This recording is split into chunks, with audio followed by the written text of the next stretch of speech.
A paz do Senhor, irmão. Estaremos, a partir desse momento, fazendo o resumo da quinta lição a ser ministrada no dia 3 de fevereiro de 2019. O título da lição é Vencendo o Desespero e o Medo.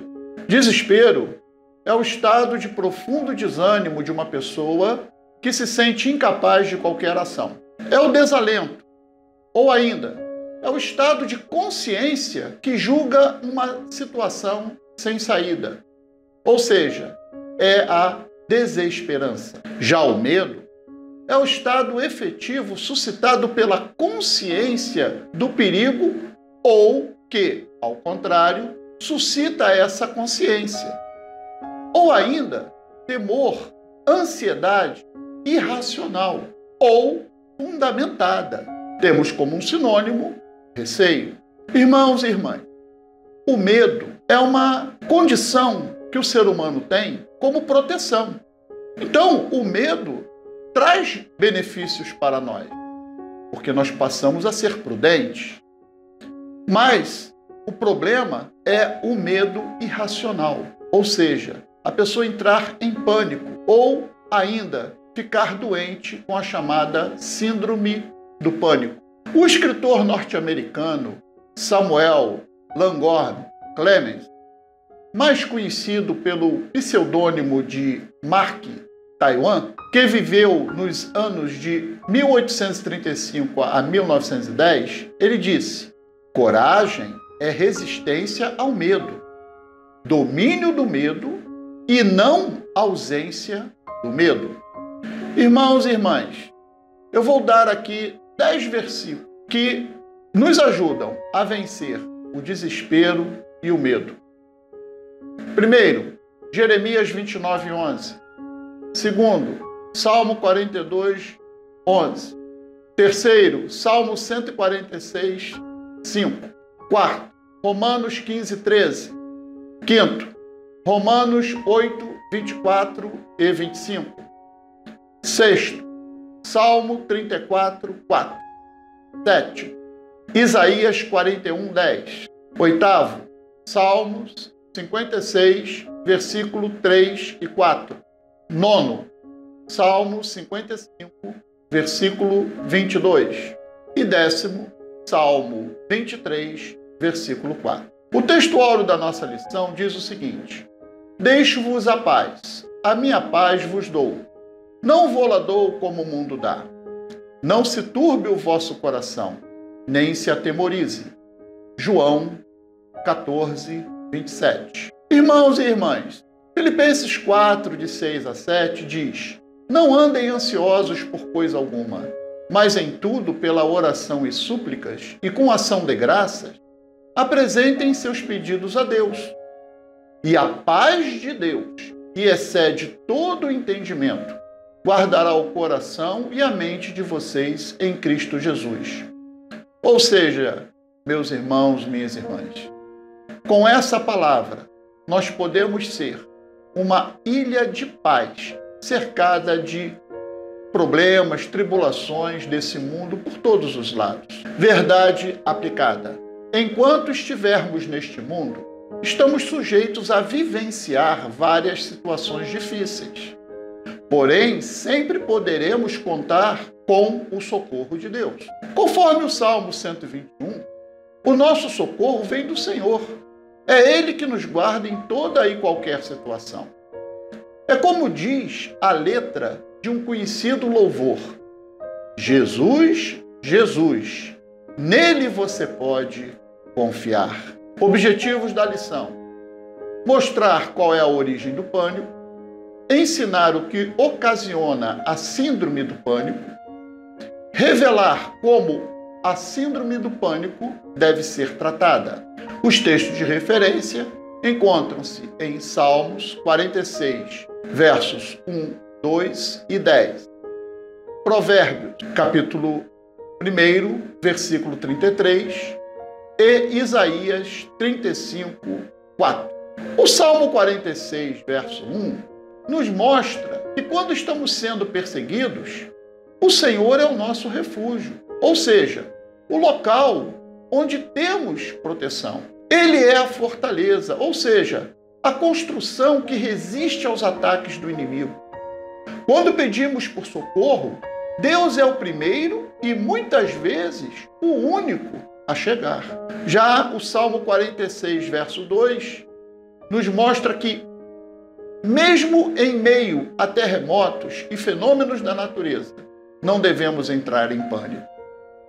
O Salmo 46, verso 10, fala que em qualquer situação devemos nos aquietar, pois no fim o Senhor será exaltado por todos.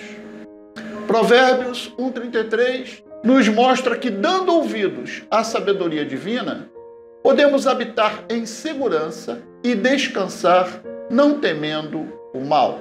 E Isaías 35:4, o profeta nos exorta a levar as boas novas de esperança aos que estão atemorizados. Introdução. A síndrome do pânico tem assombrado a muitos e destruído outros. No entanto, não podemos nos esconder atrás dos medos que vêm sobre nós, nos aprisionando em suas grades invisíveis, geradas por angústias e sentimentos. Ponto 1. Origem do pânico. A palavra pânico pode ser definida como aquilo que assusta, amedronta. Alguns cientistas definem o pânico como sendo o medo do medo. A ideia de pânico tem a sua origem na mitologia grega, oriunda do deus grego Pan, que tinha sua aparência assustadora, com chifres e pés de bode, cuja diversão era assustar os pastores e rebanhos da Grécia Antiga. Nesta lição, falaremos de uma grave enfermidade da alma, a síndrome do pânico. Irmãos e irmãs, Harry Emerson Fosdick, pastor batista americano, que viveu de 1878 a 1969, ele disse: o medo aprisiona, a fé liberta. O medo paralisa, a fé dá poder. O medo desanima, a fé encoraja. O medo debilita, a fé cura. O medo torna inútil, a fé torna útil. 1.1. O que é a síndrome do pânico? Não devemos confundir situações de pânico, que são reações naturais do ser humano em situações de real perigo, com a síndrome do pânico, que é um transtorno psicológico em que ocorrem crises sem motivo aparente, repentinas e frequentes, de medo extremo e pavor, cujos sintomas característicos veremos a seguir. Item 1.2, sintomas perigosos. A duração de uma crise de síndrome do pânico depende da sua gravidade, mas normalmente dura de 10 a 20 minutos e pode ocorrer a qualquer momento, mesmo durante o sono. Os principais sintomas são: primeiro, aumento do batimento cardíaco. Segundo, sensação de falta de ar. Terceiro, sensação de fraqueza ou desmaio. Quarto, formigamento das mãos. Quinto, sensação de terror ou perigo eminente. Sexto, sensação de calor e suor frio. E, sétimo, dor no peito com sensação de aperto. Item 1.3, um mal que atinge a alma. 1 Tessalonicenses 5:23 e Hebreus 4:12 revelam que o homem é composto de corpo, alma e espírito. Portanto, sujeito a enfermidades que podem atingir qualquer uma dessas partes. E, em particular, a alma, sede das nossas emoções e sentimentos. Segundo o nosso comentarista, cerca de 4% dos brasileiros sofrem da síndrome do pânico.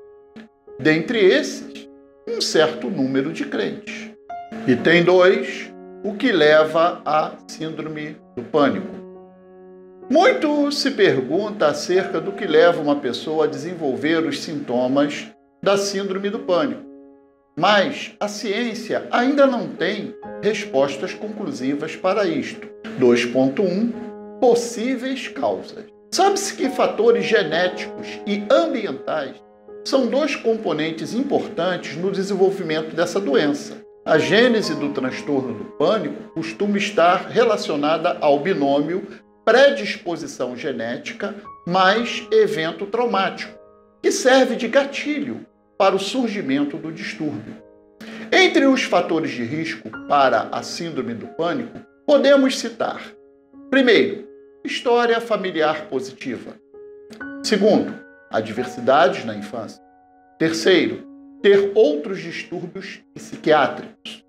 Quarto, ter uma personalidade ansiosa. Quinto, estresse familiar, social ou profissional persistente. Sexto, história de traumas pessoais, como assaltos ou acidentes automobilísticos. Item 2.2, doença não é sinônimo de pecado. Como já vimos nas 4 primeiras lições desse trimestre, a enfermidade da alma não está necessariamente associada ao pecado, como, infelizmente, muitos ainda pensam. Irmãos e irmãs, até servos piedosos de Cristo podem padecer dessas enfermidades.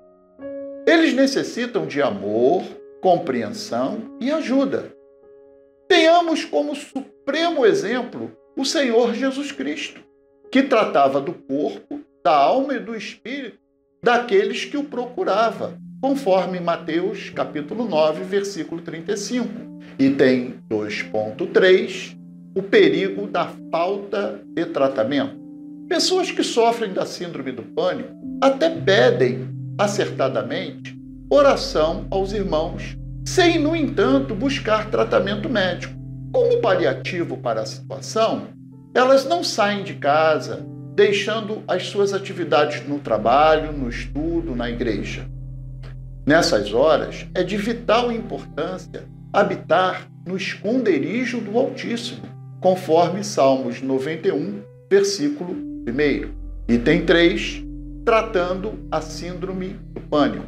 Quando se tem uma enfermidade, a maior dúvida é quanto ao melhor tratamento. No caso da síndrome do pânico, o tratamento conjugado é o mais eficaz.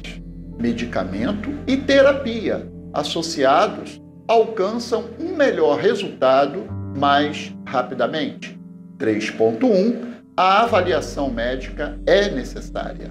Hoje em dia, graças ao nosso Deus, podemos contar com modernos recursos científicos para o diagnosticar e tratar diversas enfermidades da alma, inclusive a síndrome do pânico.